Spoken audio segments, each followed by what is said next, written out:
அண்ணன் ஓபிஎஸ் அவர்கள் தான் முன்மொழிந்தார்கள். புரட்சித் தமிழர் ஐயா எடப்பாடியார் அவர்களை முன்மொழிந்துதான் தேர்தலை சந்தித்து இரட்டை இலையிலே வாக்குகளை பெற்றோம். புரட்சித் தமிழர் ஐயா எடப்பாடியாரை முதலமைச்சராக வைத்துத்தான் அண்ணன் ஓபிஎஸ் அவர்கள் 4 ஆண்டு காலம் துணை முதலமைச்சராகவும் ஹவுசிங் மினிஸ்டராகவும் பணியாற்றினார்கள். அப்போதெல்லாம் புரட்சித் தமிழருடைய ஆளுமை பற்றி, அப்போதெல்லாம் புரட்சித் தமிழர் ஐயா எடப்பாடியார் அவர்களை பற்றி தெரிந்து கொள்ளாத, புரிந்து கொள்ளாத, அறிந்து கொள்ளாததை புதிதாக ஒன்றும் அவர் தெரிந்து கொள்வதற்கு வாய்ப்புகள் இல்லை.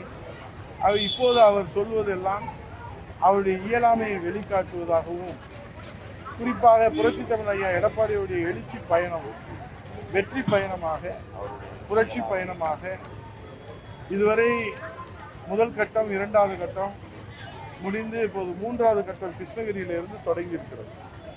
இரவு 11:30 மணிக்கு ஒரு தொகுதியிலே, ஒவ்வொரு தொகுதியிலும் மக்கள் எப்படி ஆரவாரத்தோடு அவரை வரவேற்கிறார்கள் என்ற அந்த காட்சியே மாண்புமிகு அண்ணன் முன்னாள் முதலமைச்சர் அண்ணன் ஓபிஎஸ் அவர்களுடைய அந்த கேள்விக்கும், அந்த அறிக்கைக்கும், அந்த கருத்துக்கும் பதிலாக அமைகிறது. ஆகவே அவருடைய கருத்து என்பது அரசியல் களத்திலே பொருட்படுத்தவோ கவனத்தில் எடுக்கவோ அவசியமில்லை.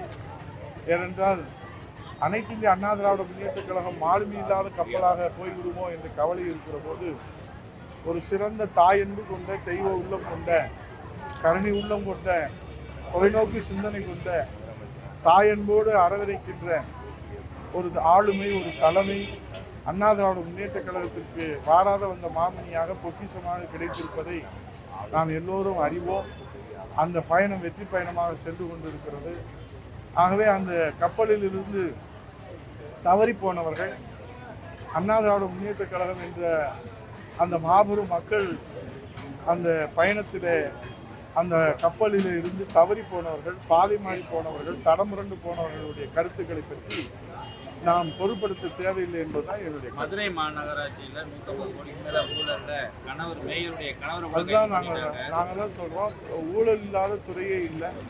திமுக என்றால் ஊழல், ஊழல் என்றால் திமுக. இன்றைக்கு எல்லா துறைகளிலுமே பார்த்தீங்கன்னா மேயரவே, அவங்க மேயரை அவங்களே மாற்ற வேண்டியது வருது, அவங்களே கைது பண்ண வேண்டிய ஒரு சூழ்நிலை வருகிறது. இது இந்த ஊழலுக்கு சாட்சியாகத்தான் நாம் பார்க்கிறோம். ஆகவே ஊழல் மலிந்து விட்ட காரணத்தினால மக்கள் விடிவை தேடி இன்றைக்கு ஒற்றை நம்பிக்கையாக, ஒரே நம்பிக்கையாக புரட்சித் தமிழர் எடப்பாடியார் அவர்களை, அவருடைய தலைமையை இந்த ஆடி வெள்ளிக்கிழமை அம்மானுக்கு உகந்த நாளிலே இந்த அம்மன் திருக்கோயிலிருந்து சொல்லுகிறேன். இன்றைக்கு மக்கள் எதிர்பார்க்கிற தலைமை புரட்சித் தமிழர் எடப்பாடியார் அவர்கள் முதலமைச்சராக வந்த பிறகு இது எல்லாம் சீர் செய்யப்படும் என்று மக்கள் நம்பிக்கையோடு காத்திருக்கிறார். அரசியல்ல நிரந்தர எதிரின்றது யாருமே கிடையாது. இலக்கு வந்து தேர்தல் வெற்றி பண்ணலாம். கருத்து வேறுபாடு கலைஞ்சாதான் எங்க தலைமை வந்து புரட்சித் தலைவர் எம்ஜிஆர், புரட்சித் தலைவர் அம்மா காட்டிய வழியிலே தான் அண்ணா திராவிட முன்னேற்ற கழக தொண்டர்கள் பயணிக்க வேண்டும், நிர்வாகிகள் பயணிக்க வேண்டும், வழிகாட்டுகிற தலைமை பயணிக்க வேண்டும் என்பதுதான் அண்ணா திராவிட முன்னேற்ற கழகத்துடைய சாமானிய அடிப்படை தொண்டனுடைய எதிர்பார்ப்பு. அந்த எதிர்பார்ப்பிலிருந்து நாம் வேறுபட்டு நடந்து அதற்கு நியாயம் கற்பிப்பதற்காக நாம் 2 விளக்கங்களை கொடுப்பது என்பது தொண்டர்களால் ஒருபோதும் ஏற்றுக்கொள்ள முடியாது. ஆகவே அரசியல் பண்பாடு, அரசியல் நாகரிகம், புரட்சித் தலைவருக்கு தெரியாத அரசியல் நாகரிகம், அம்மா அவர்களுக்கு தங்க தாரகை தமிழகுலசாமி அம்மா அவர்களுக்கு தெரியாத அரசியல் நாகரிகம் புதிதாக யாரும் கற்றுத்தர வேண்டிய சூழ்நிலையில அண்ணா திராவிட முன்னேற்ற கழக தொண்டர்கள் இல்லை.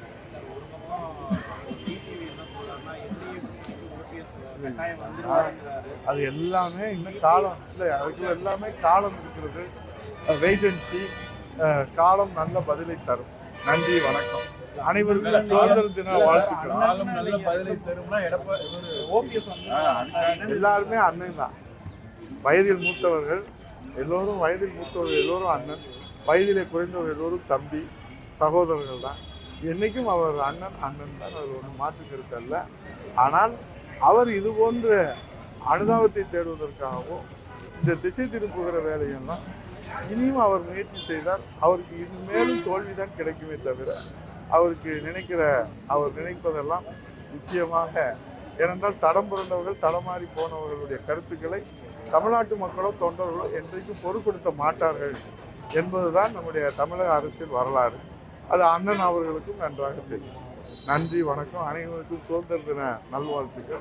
செய்திகளை உடனுக்குடன் தெரிந்து கொள்ள கீழ்கண்ட கேபிள் மற்றும் டிடிஎச் நெட்வொர்க்குகளில் எம்நாடு செய்தி தொலைக்காட்சியை காணுங்கள். பாதகம் செய்பவரை கண்டால் நாம் பயம் கொள்ளலாகாது பாப்பா. மோதி மிதித்துவிடு பாப்பா, அவர் முகத்தில் உமிழ்ந்துவிடு பாப்பா. அண்மை செய்திகளை உடனுக்குடன் தெரிந்து கொள்ள இணைந்திருங்கள் எம்நாடு தொலைக்காட்சியுடன்.